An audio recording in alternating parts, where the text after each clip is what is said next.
Greetings and salutations. Ben here, RJ here, you there. Welcome to the Sunday night hanging, well, right here on Sundays, because that's the title, so that's what we do. We're going to hang out, have fun, talk gear, and probably gigging as well, since one of us has decided to come out of semi-retirement and do some gigs. As well, I don't know, all cavalcade of things. We've got all kinds of things going on. Let's see here.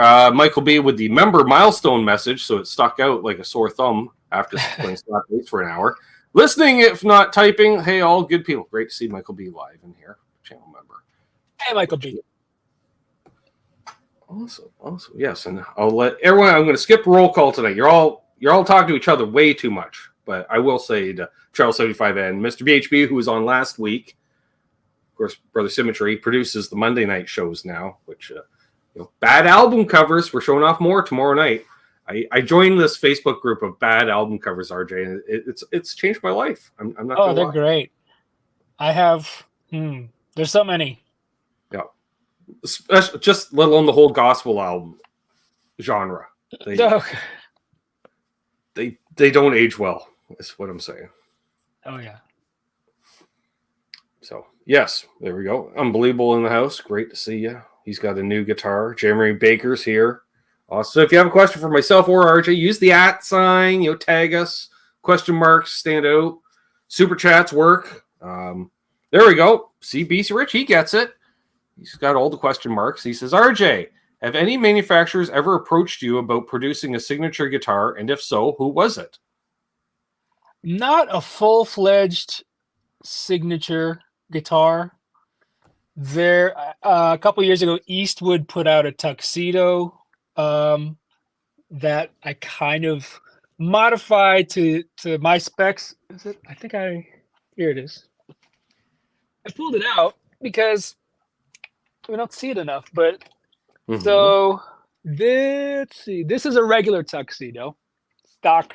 This is my first Tuxedo. This was kind of the one that put me on the YouTube map with Eastwood. Oh, yes. Like, God, back when you were young and fresh-faced, right? Yeah. Living in LA.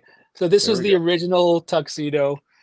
And then we kind of threw around some ideas to make this, which is kind of a double cut version, I guess. Right. So it's very similar. It's a double cut, I think. This has 22 frets. This is only 21, so it's a little bit longer in scale length. The pickups are a little bit of a different distance away. I think I would have gone with a 21 fret because the neck pickup position makes a difference. Sure. And but it's pretty much the same thing. We just made it a double cut, and it's a little bit heavier, which I kind of wanted it lighter. Does that make sense? With a double cut instead of single cut, it's somehow heavier, right? Well, so the original Tuxedos that they put out were more hollow. Okay. And then at some point, the factory, or I don't know if Eastwood decided to put like a center block down, or a bigger center block maybe. Okay. So it's a little more added weight. And this has you can feel where the center block is a little bit bigger. I think the other one's like more hollow than there is wood inside. Right. So if you can get like an old like early 2000s Tuxedo, those are probably the best ones. Okay. Which you wouldn't know unless you demo those guitars or you try those guitars back in the day, because they did change the construction. I think the factory changed at one point, so one Korean factory was doing something different than the other Korean factory. Right. We got Bent Tom in the chat. There he is. Yay, Bent Tom is here. Hope you're doing well, my man. A Gibson Midtown with the wings. I like that, Lee. Obarge says. Okay. There we go. Mad Raj in the house. Ryan from the OU812 show was on earlier today with their community jam. Nice. Pretty cool. They get a bunch of guys on hanging out together. They start playing a backing track and they just start trading off lead licks with each other and stuff. And that's pretty cool. It is pretty cool. Yeah, you just got to have bandwidth and headphones. That's all you need. Bandwidth and headphones. Bandwidth is a big thing for sure. It is. You see Michael Krause in here. Gary's here. Nice. Good crowd. There we go. I had a question for you, and I can't remember what it was now. I'm trying to think of what it was. I know I was going to ask you your favorite micro pitch because it's year of the micro pitch for me. I'm revisiting that. The only micro pitch I really have is the one that's in the Eventide pitch factor. Okay. Which I think that's the one to get. I mean, anything Eventide does it the best. So whether it's in an H9 or the pitch factor, or they make the micro pitch. I was looking at the Eventide micro pitch dedicated pedal. That's a decent price, and I went, oh, it's got options and this and that. I think I might. That's the one. That's the one to Yeah, I'm eyeballing on. Yeah, that's the Bo. Guitar Man 45 in the house. Jeff K. Great to see you guys in here. Nice. 37 people and rolling in more and more. It's the dang security at the entrance, I tell you. They're frisking everybody. They're taking their time, letting them in. It could be because of a sports game, but who knows? Oh, the Taylor Swift concert was some kind of sporting event during her intermission or something. I don't. Opening act. Yeah, I think Usher's opening up for Taylor Swift. Yes. But yesterday I was asking about special whiskeys, and I forgot that I'm not I used to be a bourbon snob, like when I first moved to Nashville, and now I'm over that now. But I go to this one called Michter's. I don't know if anyone's heard of Michter's, but this is one that I've settled on, and this is the only one that I buy now. Nice. That's it, man. I don't buy the fancy Colonel this and Kentucky Fried that. What's up, Mark Taft in the house? My life roadie, as I call him. He used to be my roadie, and now I don't gig, so now he's my life roadie. Because that's how that works. Nice. So you're getting out and playing this Friday night. Corey Congilio is having a little guitar party. Yeah. Which he better live stream, because the last time when you were playing with him, that was epic, I'm going to say. That was just we just set up an iPad, so we'll probably do that same thing. It was perfect. Yeah, the levels were great. I don't know why it worked great, but it did. It sounded fantastic. Yeah, it's me, Zach from Mythos Pedals, Tyler Larson from Music is Win, and again, I'm going to look this up because I remember I know this guy. We're friends on the social media, but I keep on forgetting his name because I haven't seen him probably in a decade. What's up, Paul Leonard Ewing of Stompox Steels? What? Mythos has the flyer.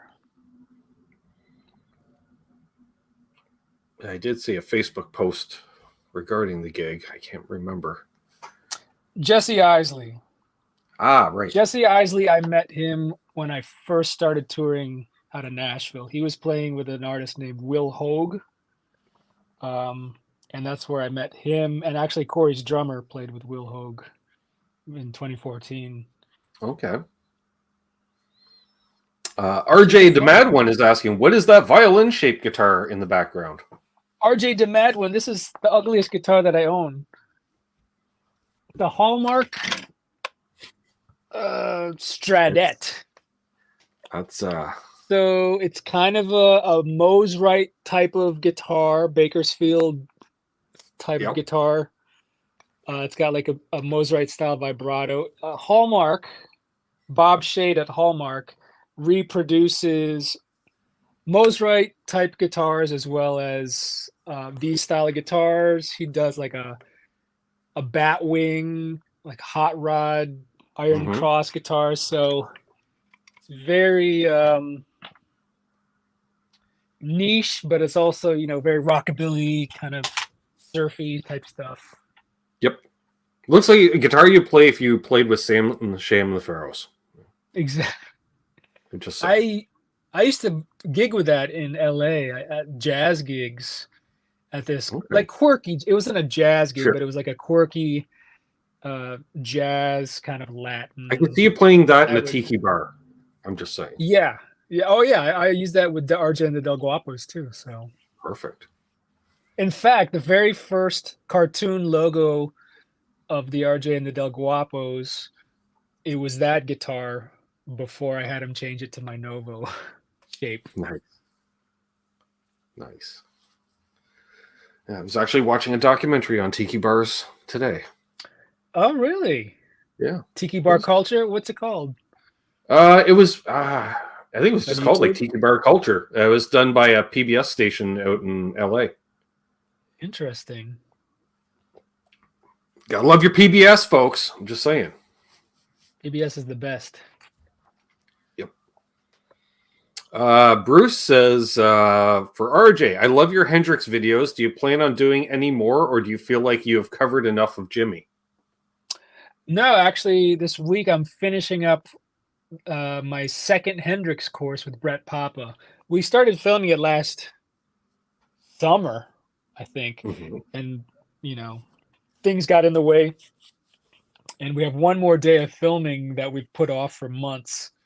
And I think we're going to try to finish it up this week. So I'll have a Hendricks course, a full-fledged Volume 2 Hendricks course coming out in the next couple months. Nice. Heard it here first, folks. Just saying. That's right. There you go. Awesome. I was just thinking, I was watching, Trev and I were hanging out offline the other night. We were trying to figure out a song. Oh, it's Friday night. Sammy Hagar's Heavy Metal. So he does a lesson video. Boom. Who comes up? Papa. We're like, all right. He's playing a Kramer, doing his thing. And it was like, there we are. There you go. You know, Brett Papa doesn't own a Les Paul. Really? He hasn't found, I guess he hasn't found one he likes, or I think he has a junior, but he doesn't have like just a regular 2 humbucker Les Paul. I'm like, what's wrong? That's crazy. Especially like if you're in that town and area, like all guitars end up in Nashville. I'm just saying, all the good ones, anyways. So, because I think half of it is, you know, guys go out on the road and they guitar safari while they're on the road, and then when they decide they don't want it anymore, then they just get rid of it locally. So they all, you know. Oh yeah, there's tons. Or we just check, you know, Uncle Larry's garage. You know. Yeah, Robert Baker's video, his new video is really good. I watched that today as well. That was really good. Took me back because my first electric guitar was a Les Paul Deluxe. Lucky. No, I got rid of it because I was like, you can't play AC/DC on this. I'm sorry. It was the pickups were too low output. I was just, it's not doing the thing. And so, yeah, I sold it and regret it ever since. And what are you going to do? Although I think I'm pretty sure I saw it at a music store a few years ago. Oh, really? An hour up the road, which makes sense because the guy sold it to lived in that area of the province. And we go in this music store, and I'm like, well, first of all, you never see a Les Paul Deluxe hanging on a wall anymore. And I'm looking at it, tobacco burst, and I can see a mismatch in the wood top, plain top. I'm pretty sure I used to own that guitar. And I said to the guy, I'm like, is that 72? And he's like, yes. How would you know? I'm like, is there a ding right about here? Yes. Like, yeah, okay. That's my old guitar. Did you see there's I don't know if it's a newer video or an older video. I guess it's kind of a viral video, but this guy's, I think, daughters sought out this Les Paul that he had stolen like 20 or 25 years ago. Oh, wow. And they gave it to him. They gave it to him for like his 50th birthday or something. And I was just thinking, I was just watching him like, how? I mean, he must have had the serial number saved somewhere. Right. Which I should probably write down all my serial numbers, but that the fact that they were able to find it 25 years later or something and get it. But as soon as he opened the case, or as soon as he saw the case, he was like, that's my guitar. Can't be right. So he knew it immediately. Sure. And I was like, geez, I need to like write down my serial numbers. Right. Excuse me. Michael Crow says, you see Les Paul Deluxes that now have humbuckers in them. Yeah. A lot of them got routed for full-size humbuckers. Oh, yeah. And the tuner swapped out for Grovers. That was the other thing that everybody did. Let's see. Where I see. A lot of material for Hendricks. Yeah. Oh, here we go. BC Rich asks, any plans to record more with the Transatlantic Radio Project? We have a new single coming out soon. It's being mixed. Nice. It's our sexy ballad. All right. It's our Tawny Catane on a Ferrari ballad. Well, everyone should have one. Yeah. It's, we put out 3 bangers or 3 rockers, and then we need to put out the slow dance. Now I'd like to slow things down for a moment. And it's not even that slow. It's just kind of like, it's kind of got a groove like, Is This Love? Like Whitesnake, Is This Love? But of course, it's more groove and rock. So it's coming out. I think they sent me a rough mix, and I think it's being properly mixed, and it'll be up on streaming pretty soon. Awesome. What's up, Elephant Foot Risers? Great to see you. It's been a minute. Says, as a teen, I lusted after Les Paul like my hero Dwayne Allman used. Now I never pick mine up. I don't find it comfortable to play sitting. Let the flames begin. I never was attracted to Les Pauls until after college, like in my 20s for some reason. I don't know what it was. I was just like, all my favorites played Strat-shaped guitars, so that's what I was. I don't know why I gravitated towards one. I can't remember what it was. Like before I learned to play, like I played a bit of bass in 1988, and then when I decided to switch to guitar, I borrowed Dad's Telly to start on until I get something of my own.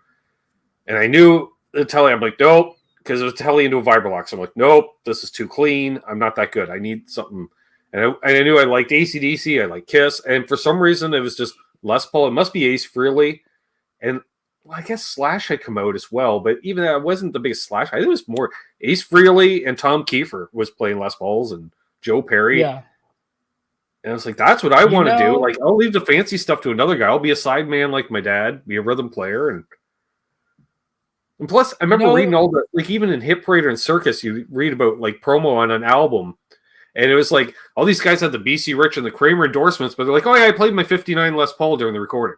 Like, they all had, like, a 50s Les Paul that they actually recorded the albums on. I'm like, I'm sensing something here. Maybe I'll just get a Les Paul and sound good. You know who really eventually got me into Les Pauls later in life was Doug Aldrich. Okay, that makes sense. Because I accidentally saw Whitesnake. I accidentally saw him play in Orlando because for one of my birthdays, I went to the House of Blues in Orlando because I was a fan of this band called Supergroup that were out of New Orleans. This was like early 2000s. I seem to remember they were, yeah, they kind of sounded like AC/DC, and they were touring with Whitesnake, and I just wanted to see Supergroup. I didn't even know who was in Whitesnake at the time. This was probably 2004 or something, 2005. Yeah, it could be anybody. Yeah. It's going to be David Coverdale in a cast of Hired Gun, I would imagine. Yeah. So I went to see Supergroup, and I'm like, yeah, I'll stay for Whitesnake. Why not? I paid for the ticket. Sure. And then I remember going to the bathroom and coming back and seeing Doug Aldrich do his solo, like, just him on guitar playing a solo, and I was just like watching him like, wow, this guy's really good, and he looks really cool playing that like shredding on the Les Paul. I'm like, man, I need one of those. But like, growing up, we had Slash and Randy Rhoads and Ace Frehley, and none of those players really made me want to pick up a Les Paul. I always thought Les Pauls were much bigger too, because I always see the photos of Randy Rhoads, it looks like a 335 on him. And I got one, and I was like, all right. But I was in 9th grade. And he's like, I grew quite a bit since then. Hey, there's JP Page 2. Good to see you. He's going to be coming on next week. Next 2 weeks, folks, it's going to be amp talk. We got JP Page 2, my in-house amp expert. And 2 weeks from tonight, we got Michael Torrens. So it'll be rack gear and amps because he's got the legendary collection of everything rack. So we'll have to talk about that. And then we all have to build rack systems because that's how that works. See, now that stuff didn't all end up in Nashville. That stuff's still all out in LA. We know all that stuff's still out in LA. If it's not in LA, it's in Europe and Japan. Yes. Or Japan, yes. I imagine what. Seth from Presley, California Customs. Good to see you. Nice. Who recently sent me a guitar, my latest guitar, which I believe you saw online, the Purple Sparkle. Yeah, that's a beauty of a guitar. Yeah, hardtail. Oh, I was talking to him. Hardtail Strat. It's hard to find a hardtail Strat these days. Let alone from Fender. It's either a Starcaster, bottom line, no thanks, or a custom shop. Like, I don't really want to spend custom shop price on a hardtail Strat. Yeah, you get a Robert Cray signature made in Japan Fender. Yeah, that has a hardtail. Seth hooked me up with Bartolini pickups too for that extra 80s tone. All right. So is it active? No, passive Bartolini. But you would think it's active. That's the weird thing. They are so quiet. As soon as I plugged in, I was like, huh, this has an 80s mojo because it's got the quietness to it. And the only thing I want to do is I want to add an S1 switch so I can have all 3 pickups on at once. So get just a little more Lukather, you know. Yeah. What's up, Jimmy Biter? Good to see you. Okay, Gary said he just bought the Robert Cray MIM copy. Made in Mexico, yeah. And Bo says he doesn't have a hardtail yet. Exactly, Bo. Exactly. Which, you know, he corrected me the other night. I've been claiming that Bo has about 300 guitars in his collection, and he admonished me about that. He says, I don't have anywhere that we sell it. He's probably closer to about 150 in the collection. So where do you put them all? Well, he's building a combination studio / performance space / guitar gallery. He's building a commune an hour outside of Detroit, is what I'm saying. Okay. Yeah, and he's got a beautiful collection of guitars, and he's been gigging since the 70s, so he's got gear from then right there. He never sold anything, so that's the best. He's got one of the best collections of Carvins I've ever seen. I know that. Nice. Vintage stuff. Yeah. And I think he's ordering all the Kiesels now, too, apparently. He wants one of each. I was looking at Kiesels the other day, too. Kind of missed mine. I had 2, actually. What am I thinking? I had that Alan Holdsworth headless, and then I had a 7-string. Both great guitars. Mm-hmm. But I think I need a new metal guitar. Like I've got the comparison. That's kind of like my 80s shredder. Yeah. But I want, like, you know, something more mean, aggressive. Yeah. Angry, if you will. Well, I was going to say, so what? You have some shows coming up in Japan with Corey Taylor. Like, I'm guessing you're not playing a nylon with him. Like, you know, he seems to play that angry music on occasion. You know. Well, it's actually kind of classic rockish. Well, I mean, it's everything from Slipknot, Stone Sour, and then his solo stuff, which is some of it's punk rock, some of it's you know, not lighter, but more vintage inspired compared to like a new metal vibe. So it's a little bit of, I mean, you know, Corey plays Novos. This is true.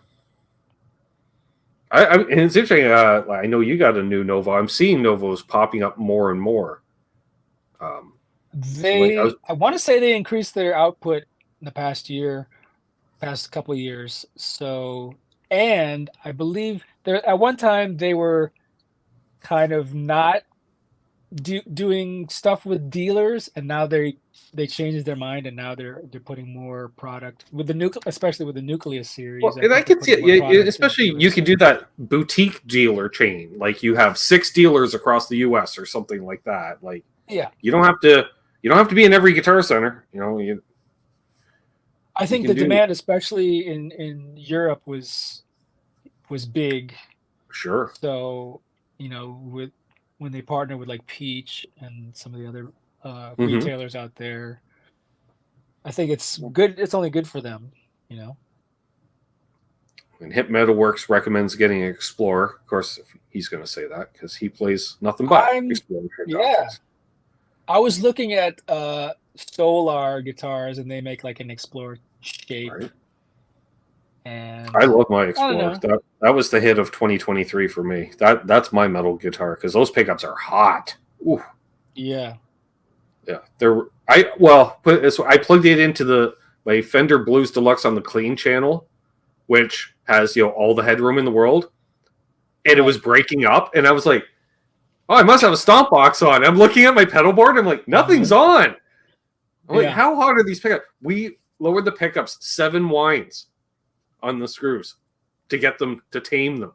It's like they're gonna fall inside. I'm like, "That's 7 winds. That's ridiculous," but that's what it took to tame it. Now it's just, it's a machine. But I was thinking about getting a white Explorer. That would be cool.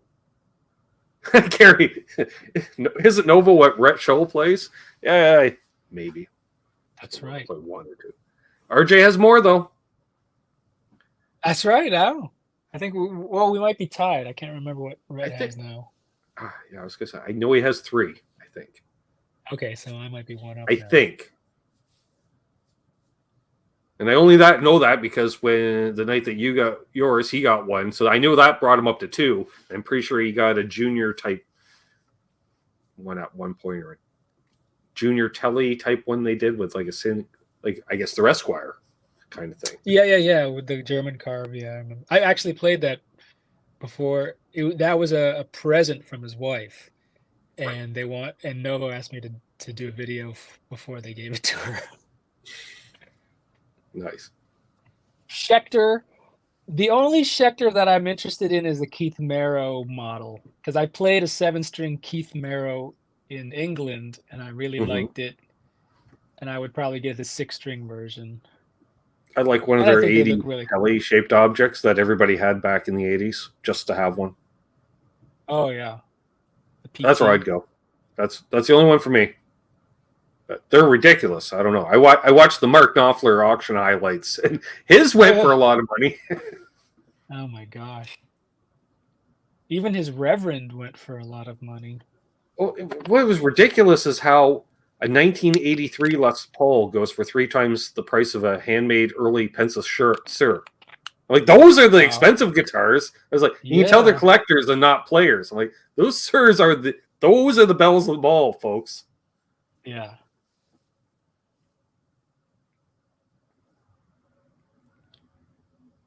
Michael Krause likes the Schecter Cure stuff, sure.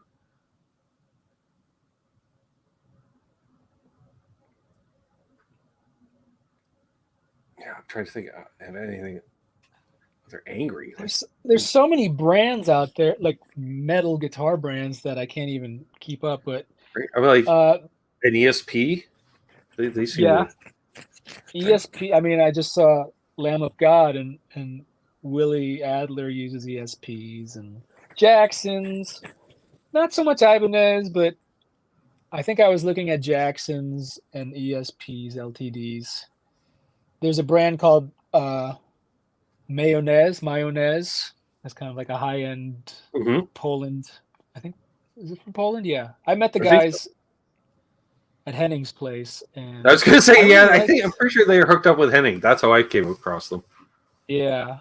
Yeah. I mean, those are guitars that I know are going to be good, whether I try them out or not. Because I've played them, but those are top quality and they look really nice, but they're like $4,000, $5,000 starting.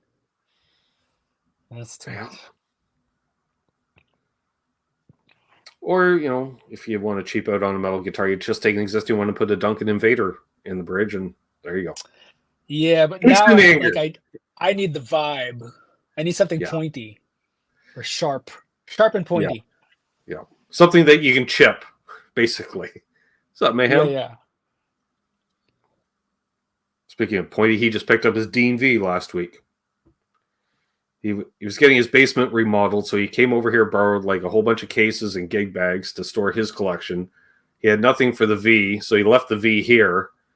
And I just kept looking. I'm like, take your Dean V. I'm not. It's a Dave Mustaine Dean V at that. I'm like, this is a guitar I will never play. What's up, Tony? The 81, 85 thing EMGs. Yes, and that's the other option. Do the EMGs as well.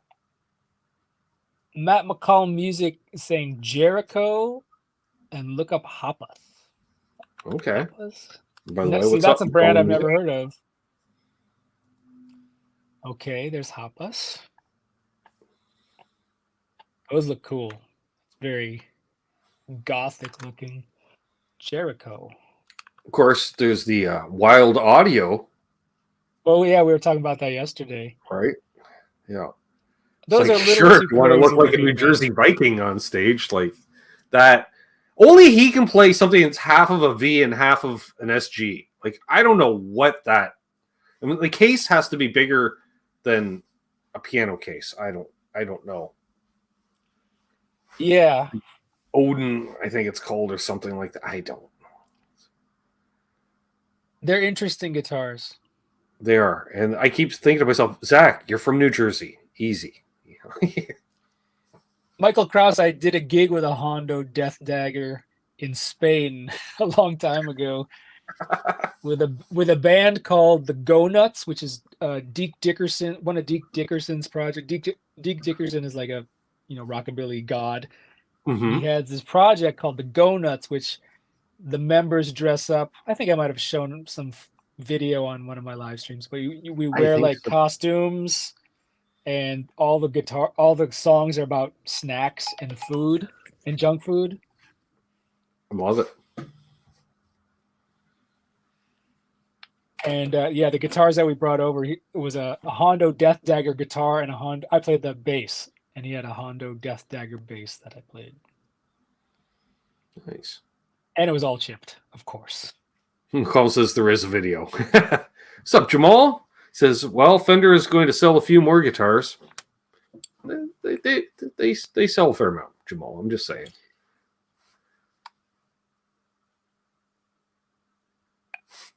Well, so did the halftime show already happen? People are that I have no idea. 49 people watching. Eric Warrington in the house.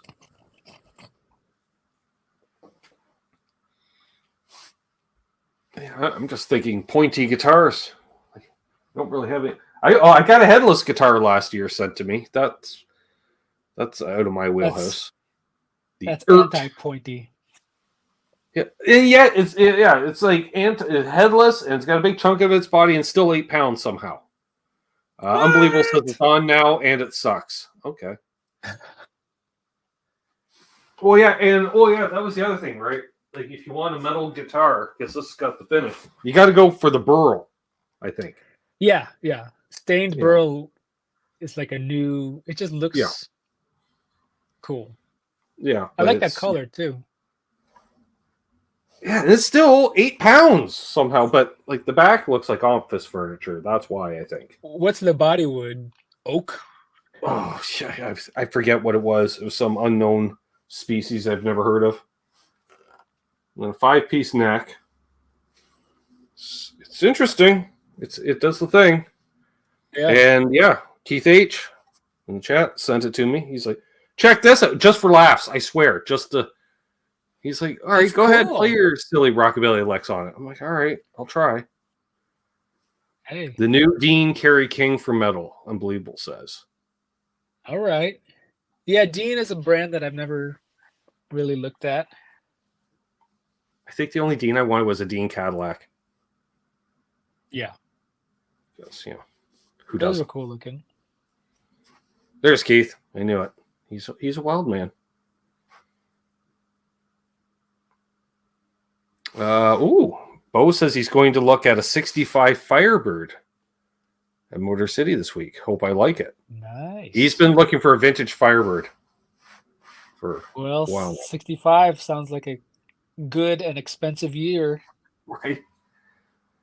I forget what the first year was that he had mentioned to me. He's like, I'm looking, I think it was like 62.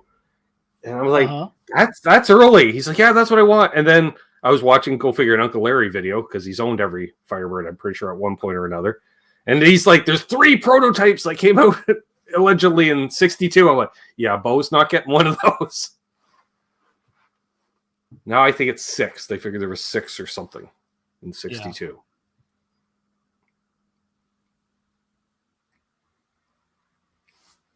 Solar guitars, yeah. That just seems more budget friendly for me. Yeah. I just want something fun.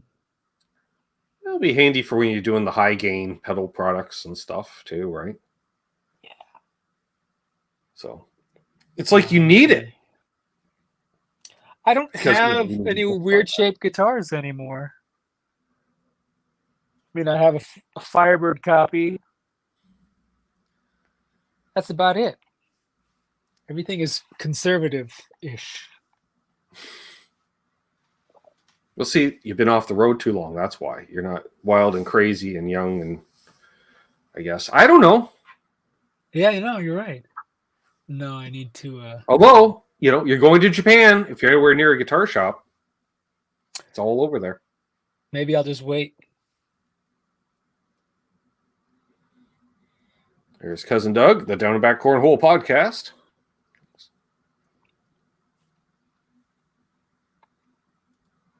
Michael Cross says there's a guy in New Hampshire who has a giant Firebird collection, like a warehouse of guitars. Just Firebirds. That's insane. I don't know if there is one. What would be one guitar model that you could collect uncontrollably? I go with Telly bodies. Because there's so many variants. People have done humbuckers, P90s, single coils, Broadtrons. Yeah, I probably would agree with you if it was between Strats, Tellys, Les Pauls, 335. Only because I always play hardtails too. Now, if I played with a trem system, then it would just be super Strats of various ilks. Yeah. That's why I need to watch a course on, figure out how to use my wiggle stick. I can't do all the tricks and dive bombs and this and that. I just use it the exact same I'd use a Bigsby. Subtle. That's it. That's all I got. Well, I don't really do a lot of Jeff Becky type of trim tricks. But there's an art to it for sure. And that's has to do with the setup, I guess.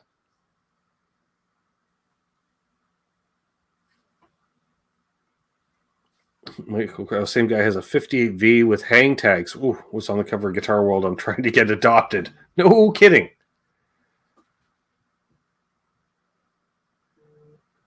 Nice. I will check that out later, Rob. He's mentioned Wolf Guitars out of Australia. See in the chat. You don't need to text me as well. Guitars, that's fine. okay. I've heard of them. I've heard of them too. How? But I know of them. Ah.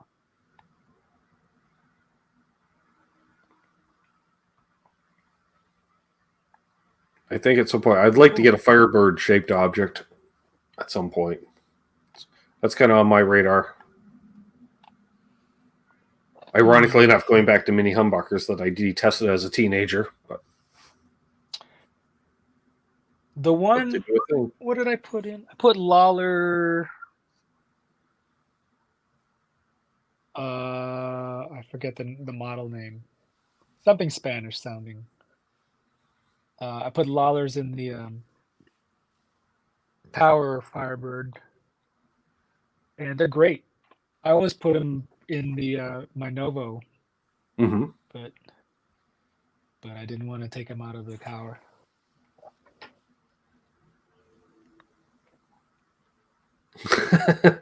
Wiggle sticks dive more than 3 times. You're just playing with it. Well, yeah. I don't know, people diving and then hitting harmonics and getting all these sounds and effects. And saw Steve Vai do it and it seemed pretty cool. So I thought, so you end up with a Kramer in your life. I remember having a book in the 80s as a kid that was just guitar tricks. Oh yeah. I forget who wrote it, like maybe Troy Statina or one of those 80s instructional book shred guys. Mm-hmm. But I remember every single page was a lick that was like some sort of guitar trick, whether it was a whammy bar thing or a tapping thing or a harmonic thing, and I thought it was the coolest thing ever. What was it called? It'd be cool to find a copy of it.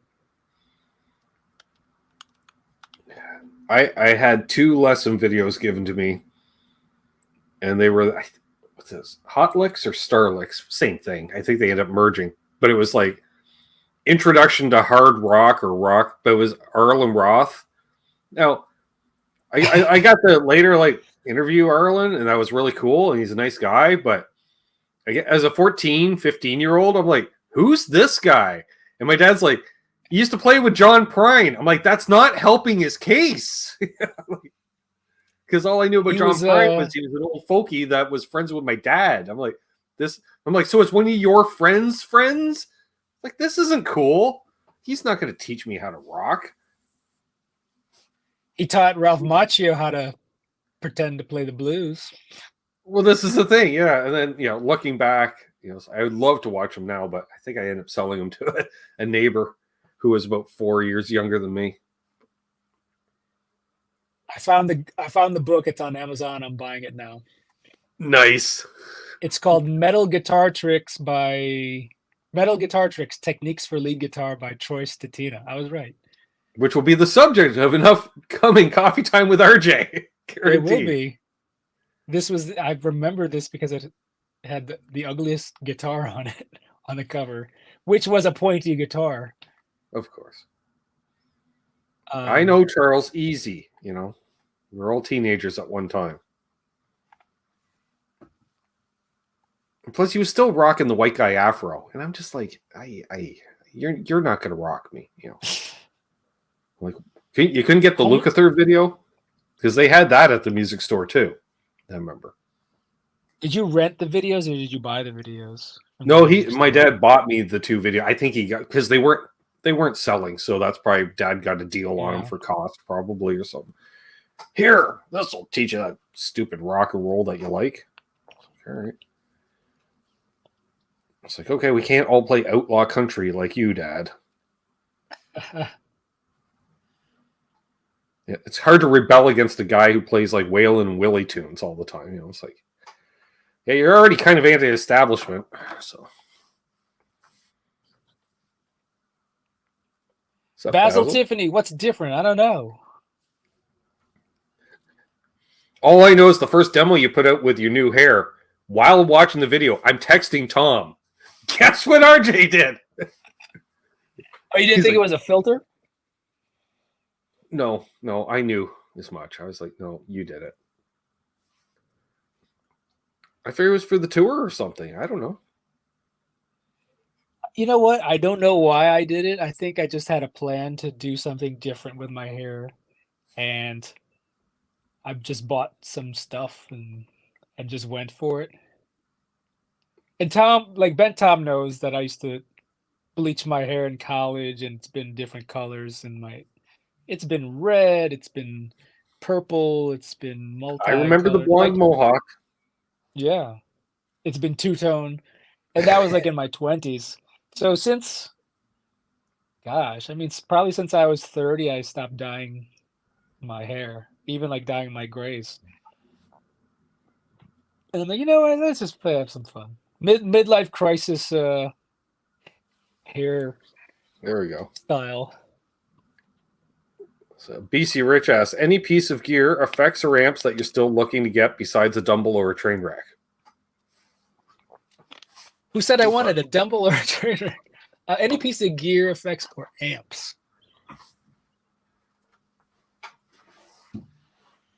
Not so much effects. Amp wise, I just bought that Mesa Boogie. That's Mhm. become a desert island amp for me, like totally out of the blue. Yeah, I guess any piece of gear I'm still looking to get a pointy metal guitar. Well, it's funny because Charles just said, "What is RJ's midlife crisis guitar?" That'd be a pointy metal A guitar. pointy metal Clearly. guitar, yeah. Yeah. I'm gonna say I want a Bogner amp of some. I don't know which one yet because I'm not that familiar with them, but I know I want one because I was watching some Michael Nielsen videos, and as soon as he hit a chord, I'm like, "That's Jerry Cantrell tone!" Like immediately, it was so obvious that I was like, I want that amp. I don't know what it was, so but I want one of them. I had a Shiva combo, and incidentally, I sold my Mesa Boogie Mark IV for this Bogner Shiva. I used it like on a session and a couple gigs, but then I ended up selling that like after a year. It wasn't. It did a thing, but I wanted something else, Sure, more martially. I get it. But I mean, they're high quality amps, you know. Mm-hmm. They are nice. I'll never see one in the wild around here. I know I'll have to buy one online and get it shipped. It'll be fun. That's the desert island. That's the long that and a Gibson ES 175 in black Oh, with yeah. humbucker. I had a Humbuckers in black, just like Izzy Stradlin. Just saying. friend in college that had a black set 175, but he played jazz. He didn't play dirty rock and roll. Yeah, nothing but the dirty rock and roll for me with it. Love the Mockingbird, but I don't count it as a pointy model. Really? BC, my breastplate will tell you different. My Mockingbird just digs right in right there. They're not. I get all the models confused. I know the Ironbird is really pointy, right? And Tom mentions the Gary Mocking- too. Was it Gary too? Yeah, that Gary had the... too. That's right. Yeah, he still has it too. I'm friends with him on Facebook. He still has that black 175. Yeah, with black top pickup, like exposed black top pickups, just like Izzy's. That's what I want. Yeah, well, that makes it cool. Yeah, You got to take the covers off that. Maybe a BC Rich Ironbird, because now I'm thinking like that first Michelangelo instructional video where he's got the Ironbird. That was always such a cool guitar. Yeah. I bet they did, Bo, because Bo's also buying amps and effects as well. He says Guitar Center offered to send me a Bad Cat amp for me to check out. Forgot which head. They're nice. You had some Bad Cats in the house for a while, did you not? A long time ago in the early 2000s, before they switched ownership. I think when they first came out, 2002 or 3, I remember getting a Hot Cat and a Cub for combo. Thought so. And I gigged with them. I spilled lots of beer on them, and Well, that happens. they were fun amps. I think these days Tim Pierce has been using them quite a bit. I think lately. Yeah, they've definitely changed their style since 20 some years ago. But I played a couple Bad Cats recently, and I was really impressed with them. Rob says, RJ, what about a Dragonfly guitar? Dragonfly, that sounds familiar. Is that like a Parker Fly, but with dragons? I don't know. Not sure. Is that a Michael Kelly Dragonfly? What is this? I know our friend Unbelievable in the chat here just picked himself a Nuno Bencourt N4 this past week. Ooh. You can play metal on that. I've and a Soldano. That's one of the guitar models. Oh. Yeah, 30-watt N4 Soldano. has always the N4 shape was always strange looking to me.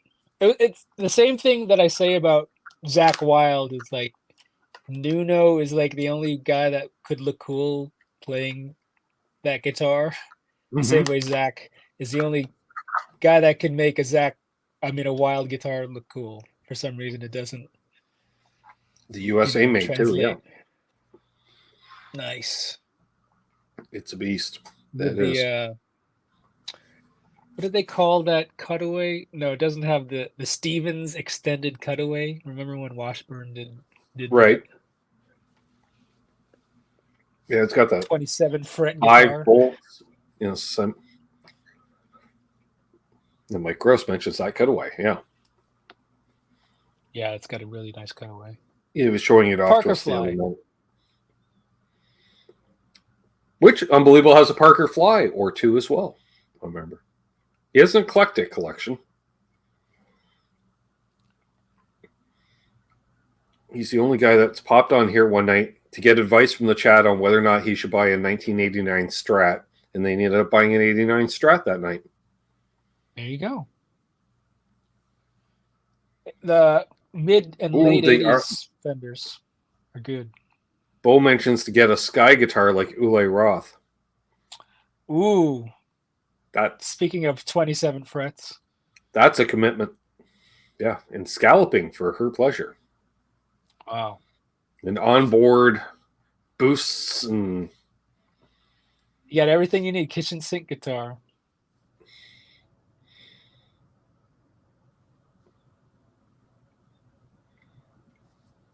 big dollars for that one. Yeah, no doubt.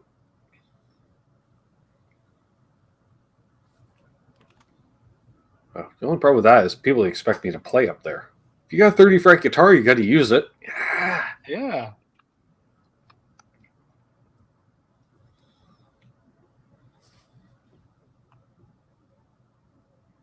Those upper frets need to be scalloped? Sure. I guess. I can't fit between the frets anyways. You gotta use small frets too, right? You can't be using any jumbo frets to be all touching each other eventually.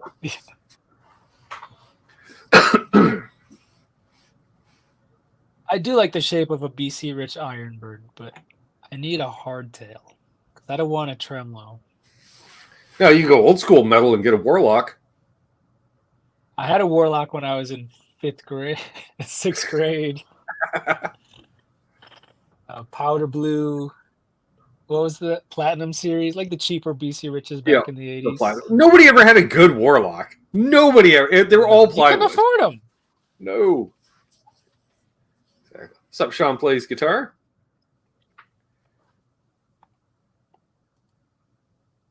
Yeah. They were one of those companies. It was either plywood cheapness or beautiful high end. Charles was asking what kind of gigs you have coming up. Because you actually have some gigs coming up. I got a gig with Corey Congilio on Friday. And some rock and roll. Yep. Coming up. And maybe a transatlantic radio gig or two in Sweden that we haven't figured out logistics for. But I'm excited about those because I've never been to... Well, I've been to Sweden, but I haven't really spent time in Sweden. And I think we actually booked 2 shows in the summer, which... we're still working on songs. That's the kicker. Is we got to finish up enough songs to have a set list. Right. Yeah. Otherwise, it's cover tunes. Ben Tom is asking about my Paul Stanley Mirror Ibanez guitar. It was never a mirrored, whatchamacallit, Iceman. I bought like an Iceman. A 90s Iceman that wasn't a Paul Stanley model, but it was the closest thing to a Paul Stanley model. It had like perloid binding around it. It was black, but it wasn't a Paul Stanley signature. What did happen? Oh, I think I traded it in for like a jazz box for that 175 Charlie Christian. Okay. It's quite a 180. That year. I wish I had photos of. I don't have any photos of a lot of things from the late '90s in college, but I don't have any photos of that Iceman. I wish I did. And like I say, you're going to be going over to Japan for some shows Yes, and the there's some Corey Philippines as Taylor well. shows. Right? It's 2 shows in Tokyo, 1 show in Osaka, and 1 in Manila. Yeah. Nice. So does that mean are you going to return with maybe some tour vlog video that you haven't done in the last? If I do, it will be with my phone because I don't want to take the gear. So Fair enough. Fair enough. Well, we get to see hotel rooms, restaurants, and airports. yeah, and whatever the battery can handle. That's how I first discovered your channel, with tour vlog videos. I got hooked. Really? Hey, there you go. They're fun to do. They're a lot of work. And sometimes you miss out on being in the moment because, like I was talking about this yesterday, where, doing a vlog at NAMM makes the experience of NAMM not as fun. Because you're always concerned about getting footage and all this stuff. So yeah, sometimes I just want to live. Let's see. BC Rich asks, what's the name of that venue in the Midwest that you used to play that's haunted or has a haunted pool or something? That's in Milwaukee. That's the Eagles Ballroom / the Rave. It's like I want to say it's 3 different stages in one building. Like, this building historically was like an old club or kind of like what do you call it? Forget. Just like in the early century type of it would have been men's like club type of thing. Yeah, I was gonna say like a men's club, like a men's organization, fraternity type thing, whatever you want to call it. I don't want to say like Shriners or something, but it's got an interesting history. And so there's like the big stage at the very top floor, which is the Eagles Ballroom. And then there's another stage called the Rave, and then another stage called the Eagles Club, each on different floors. And apparently in the basement, originally there was like an indoor pool. So it's almost like a country club type of building back in the day. And apparently like the basement area is like the most haunted part of the building. And I'm sure there's been like ghost hunting shows that have done stuff in there, but I think Aaron played there as well, as I recall. Yeah, I'm sure. Anyone that lives in Chicago and does the Milwaukee-Chicago circuit. Right. Yeah, because I remember him telling me about it, and then it was like a month or 2 later or something. Like, you were doing a live stream talking about, like, I've heard this before. Why do I know about this place? I mean, they do all kinds of concerts there. Country acts, rock acts. Right. I'm actually, it was built in 1926. The club originally housed the Fraternal Order of the Eagles, which is a social justice organization that was a consequential force in establishing Mother's Day in America. So that's what they're known for, I guess. Fraternal Order of the Eagles. There we go. Interesting. See, I didn't know that. But that makes sense because it's called the Eagles Club. Right. Eagle Ballroom, whatever. Okay, so the haunting part. Yeah. Let's see. A young man died while swimming in 1927 in the pool, so that's why it's haunted. Gotcha. So, all right. Scary. And Unbelievable was asking what kind of gummies you're taking. Me? Mm-hmm. I don't know. I need to get some gummies. Oh, I guess he was figuring you're partaking in gummies. Oh, these are. I got the 50 milligram ones. No, Oh, I okay. don't have gummies. Oh, yeah, see. No, mine's the exact opposite. You can tell because it's got a gas mask on it, and they're basically And meant for special hospital. ziplock. Yeah. Yeah. 50 milligrams a piece. So they take the edge off real quick. 50. Wow. Yeah. That must be a Canadian thing. That's that's a on the res thing. That's because consider it says take 1 to 3, and considering Stats Canada says 50 milligram is like end of life hospice care dosage. Yeah. And they say new I think in the users States, take it it's right 10. before bed. That's what they tell you for your new user. Take it right before bed. Oh my gosh. Don't make any plans. And those are the lighter ones. They also have ones that are 100 milligrams each. And they can do that. They can because it's from reservation. Yeah, so Companies? it's kind of regulated, but not regulated. So kind of like reservation progressive gas. What's the Canadian law? Like, is it 10 milligrams or something? I usually see them the other like 10, 15, maybe 25 in the store. Though that's just word from friends because I've never actually been in a legal dispensary in Canada because what's the point? Because they charge way more.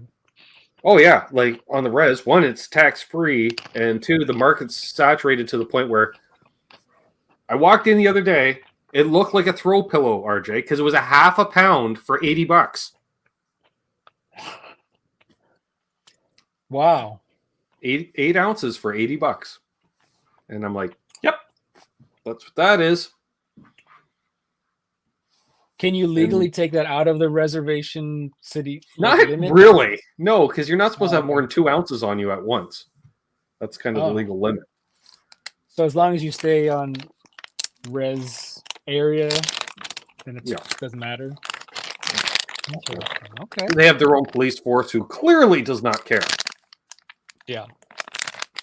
That's great. Yep. Yeah, well, and that's what you got. A reservation of 3,000 residents, and they got 130 pot stores on it.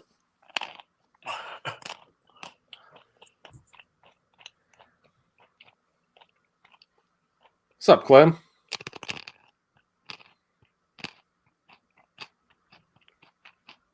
Yeah, quite enjoyable.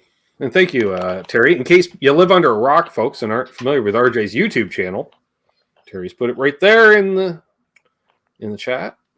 Thank you, Terry. We got Hobo Roadie here as well. 47 folks still here. Nice. Not bad.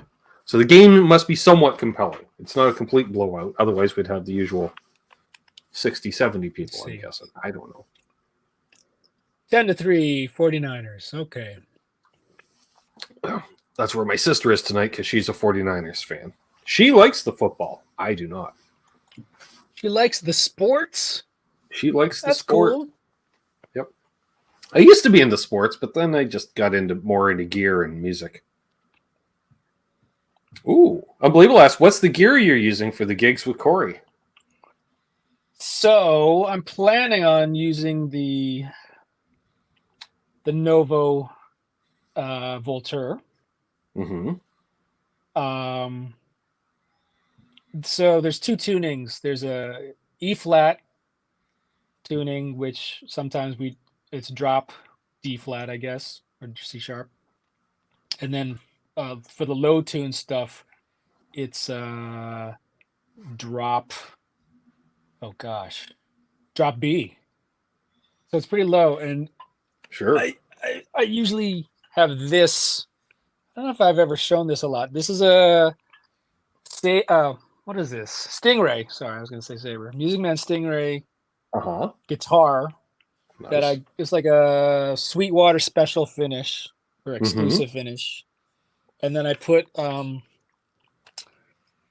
Seymour Duncan. Is it the Sentient Pegasus set? Because I didn't know anything about metal pickups. I just wanted something more modern. So they're kind of high output.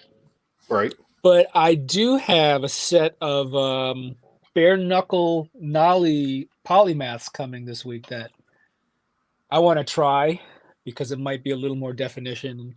Mm-hmm. and they look pretty cool. So Right on. just those, for that, and maybe some backup rentals, backline rentals.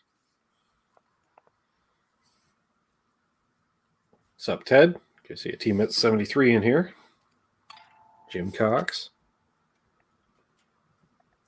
Bruce likes the guitar. Nice. And are you building a pedal board?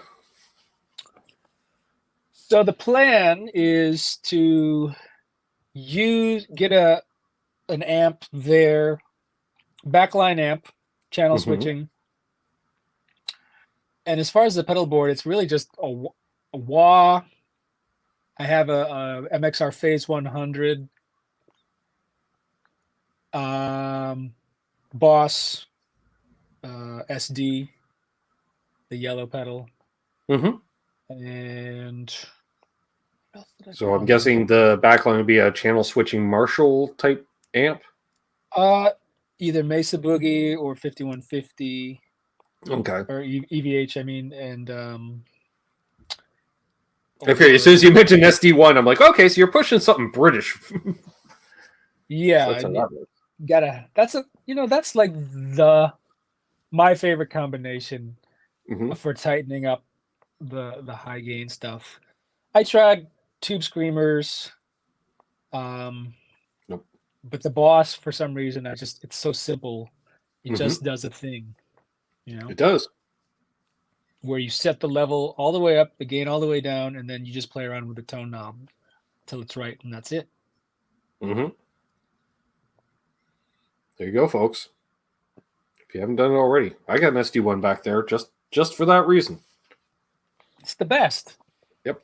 I mean, there's newer companies that make like Fortin makes a specific kind of tightening up boost pedal thing, but like, how much is the Boss SD1? It's like $50. Oh, it's like one of the cheapest pedals on the market too. Yeah.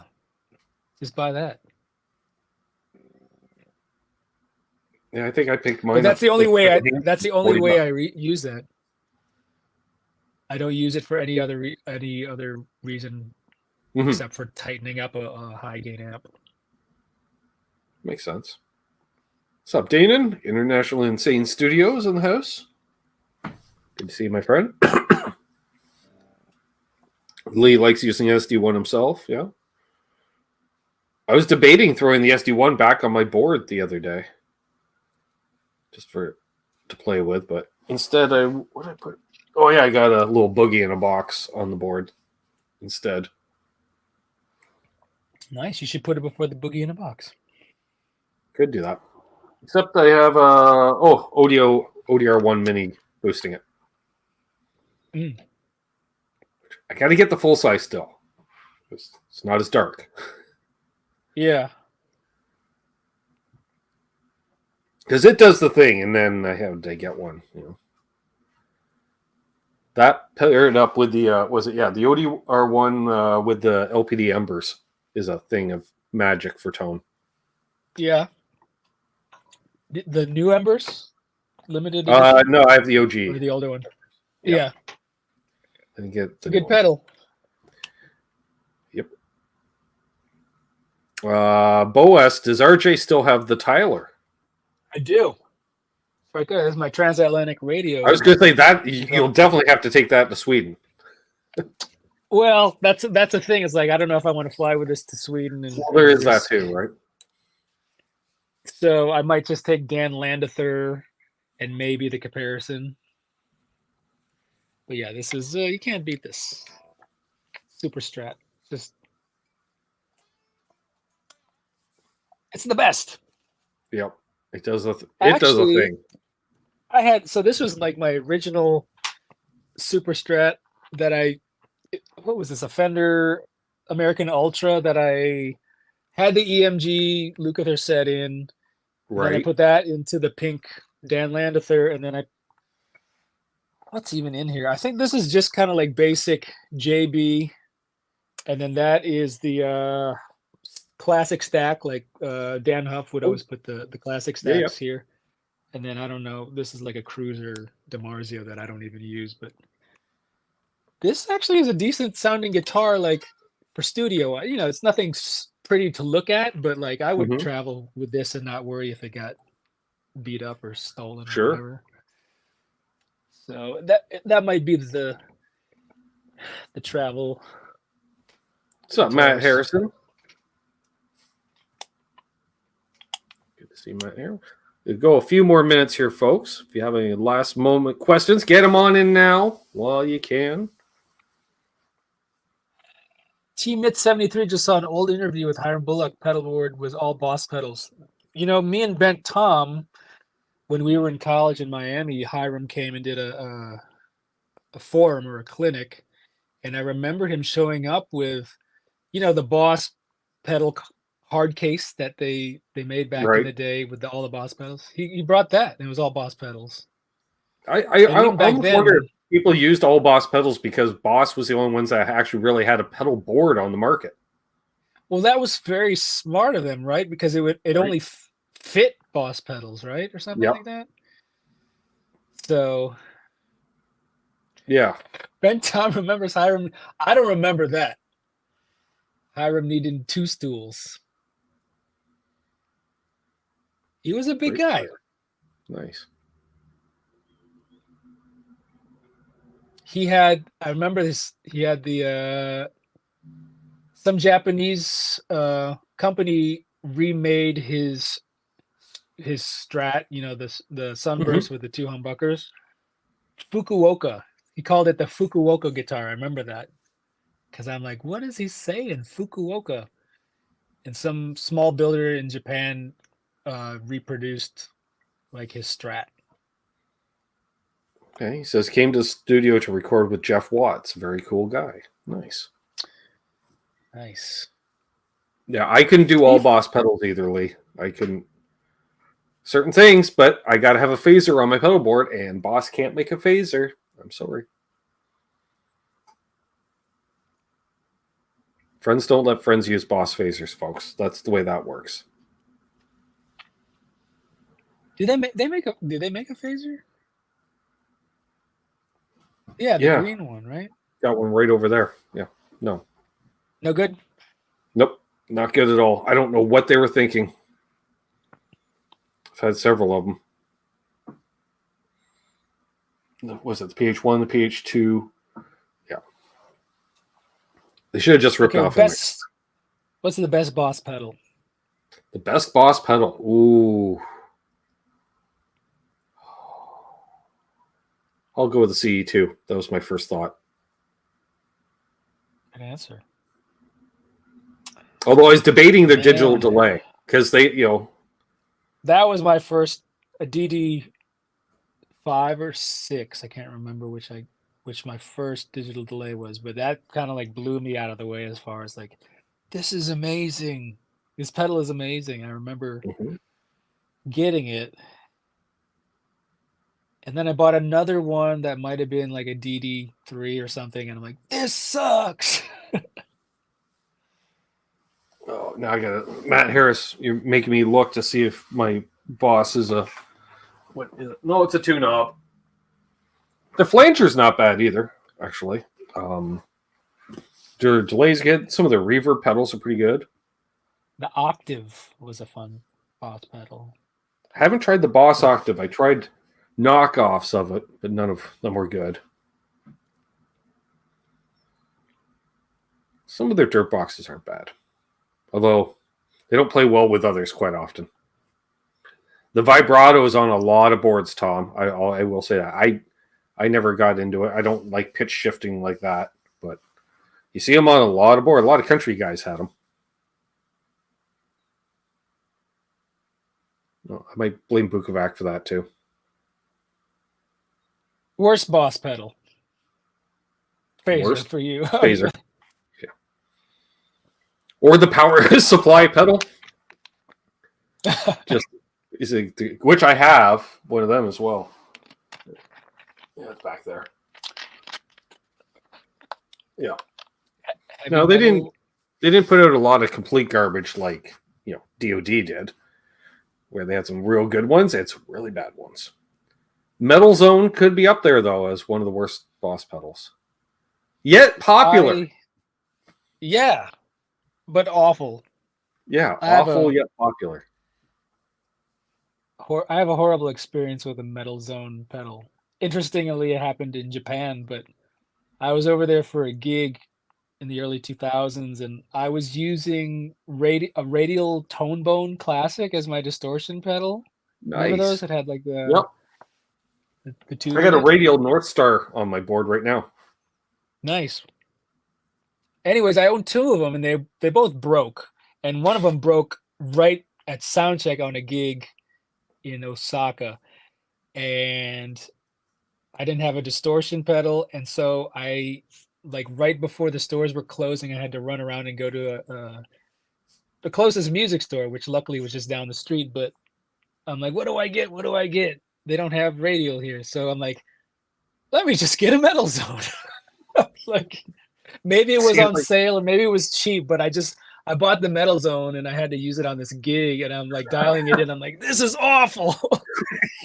I didn't even try it at the store because they were closing, so I didn't have time to I just need a distortion pedal, and like, let me just get this. Yeah. Nowadays we probably at least buy like 2 or 3 distortion pedals. Just at least that way I know I have a chance, 1 in 3. And I kept it for a while because I'm like, well, I bought this in Japan, so it's a Japanese Metal Zone. That didn't make a difference, man. It was awful. I sold my Metal Zone last year. I had a modded Metal Zone, which I sold to Trev in the chat here. There you go. I was like, yeah, you have a JCM 900. Metal Zone goes well in your back line. So. And Matt Harrison asked if I had a chance to try the Fender Waylon Jennings phaser yet. I have not. I'm waiting for one to come in at the local store. But they brought that out within a week of me getting my last phaser, which is the Keeley Custom Shop phaser I got last year. And that thing is awesome. 4-knobber. Keeley makes with a level control. I think, it does have a level control on it, which I like with my modulation. Because some modulations is a depth. Sometimes there's a boost. Put a level on it. It's not that hard, folks. So. Michael Cross says I bought a Metal Zone for $20 because $20. Sure. It could make a good paperweight, Yep. That's true. Well, I think we've got about all the questions covered here. It's been a fun time as always. We'll definitely Thank you for having me. Do it again because it's always a fun hang. And you've got the gig with Corey on Friday night. If he's live streaming it, I'll be tuning in. That's for sure. It's gonna be fun. Dana mentions the DS2. I got one of those too. I got DS2 for your Kurt Cobain and your John Frusciante. There you go. Yes. Matt says, I saw Johnny Howland's video for that Keeley phaser. It sounds well, that's what happened. I saw Johnny's demo of it, and when I get interested in the pedal, I do the same I do with Art. Unfortunately, I have Johnny's phone number, so I texted Johnny and I said, was that you just being awesome, or like is the pedal? He's like, no, that's a good. And I'm like, all right. He gave me the green light, so I immediately ordered it. And seal of approval. Yeah, I ordered it at the same time I got my AT mod when that came out. Nice. That's right. Which is a fun little pedal. The Strat booster. I get it. I get it now. Never liked a blues driver necessarily in the past, but now I get it. With the Strat, it does a thing. That's the thing with a lot of gear is like if you pair it with the right, guitar or amp or whatever, and dial it in a certain way, then it's like magic. But then it's just a one-trick pony type of pedal. Awesome. Thank you, folks, for the kind words, and thank you, Bo. He's just doing a good job with acoustic demos lately. I appreciate that. Well, if they get another Princeton in, I'll start doing some electrics again. Actually, I got to go. I'll be going in tomorrow to shoot my next batch of demos. Nice. That way, I have content to release this week because I haven't shot anything at the moment. So there we are. So he's been RJ. I've been Ben. You've been you. This has been the Sunday Night hanging right here on Sundays. Please like, share, subscribe, comment, rant, watch it on replay, comment. That's fine. Just hold the line, RJ, as always. And we'll see everybody tomorrow night with Canucks with Guitars. I'm not playing songs badly. I just play them different enough to avoid copyright. That's my excuse. And we'll be giving away some channel memberships too, folks, because, why not? So, have a good one, folks. Hold those doors open and happy tone chasing. And, of course, don't let her.